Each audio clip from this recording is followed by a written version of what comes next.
What up, my awesome viewers, awesome listeners?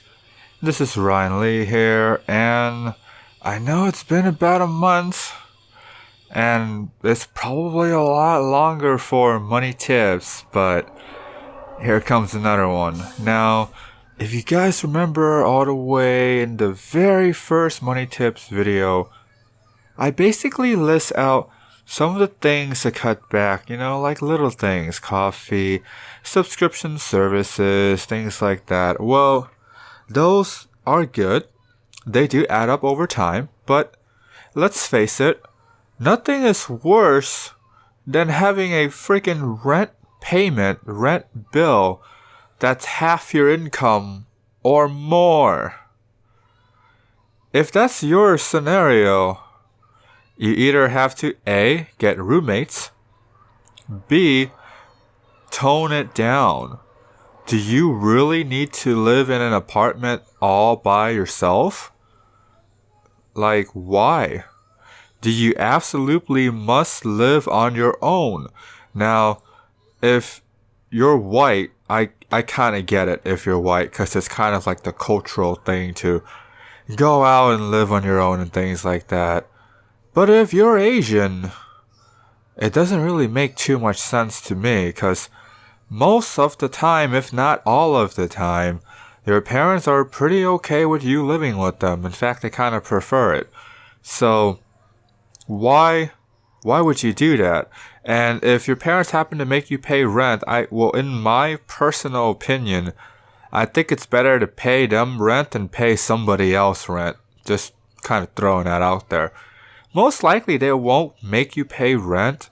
They're going to help you out. They're going to be a support system. And if you choose to abandon that, then that's just kind of your fault. And then if that's the case, then see if you can get roommates, share some of the costs. If not, you don't need to live in an apartment all by yourself, especially if that apartment runs more than half your income. Don't do it. That's not worth it. You're not going to have any money left over for investments and other business ventures or things like that afterwards. So you're killing yourself with rent. Number 2, car. Now, a car is a mode of transportation. And of course, if those of you that are car enthusiasts, I totally get it. Your car represents you. Your car is you. You are your car, all that good jazz. If your car is 30 to 50% of your income, which I seriously hope not, I really hope that the payment isn't that freaking high. But if it is, see if you can somehow get rid of it.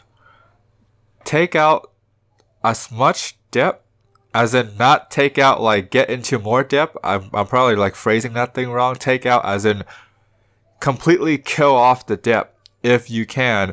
Downsize to something smaller. You do not need to buy a new car. Not necessary.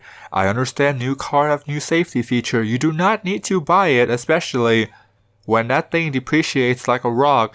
No matter what car you buy a Toyota Camry, roll out of the freaking dealership, lose 1/3 of value, something like that. It's still not worth it. No matter how well the car maintain its value, it's nowhere near the amount that you buy new, especially if you buy mass-produced cars. Mass-produced cars will depreciate no matter what brand you buy. You cannot escape that. Okay, so we got the rent, we got the car, and then it pretty much boils down to another big expensive could potentially be insurance. Now with insurance, that is something that you're gonna have to handle and see how it works. If you have a job that has benefits, that's fantastic. You don't need to pay for health insurance, or if you do pay, it's usually like a fraction of the price and really not that bad. But if you don't have benefits at your job, then you're gonna have to take out health insurance, probably like covered California or covered whatever particular state you're in. And then with health insurance, the way how it works is that's pretty much the price you see is the price you pay. If you're younger, go down the tier don't get the highest tier if you're younger. If you're older, well, most likely the higher tiers is gonna be a lot more useful, because then the chance of you using it is gonna be a lot higher. And in terms of insurance, don't get add-ons, and then just get the essentials. Whatever that you need, get it.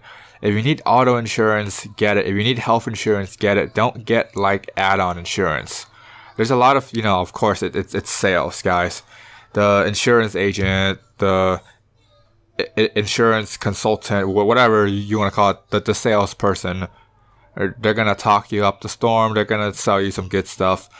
And it's really up to you to know what you're buying in terms of insurance, and then you can just reduce price that way. And that's pretty much it. Those are the three biggest, probably the biggest thing that I can think of on the top of my head right now in terms of like cutting crap out. So if you can do that first, make that priority one, and then you can cut out the little dinky stuff later on. But that's it for now. So made it this far, subscribe, ring bell, more content. You guys have a great one.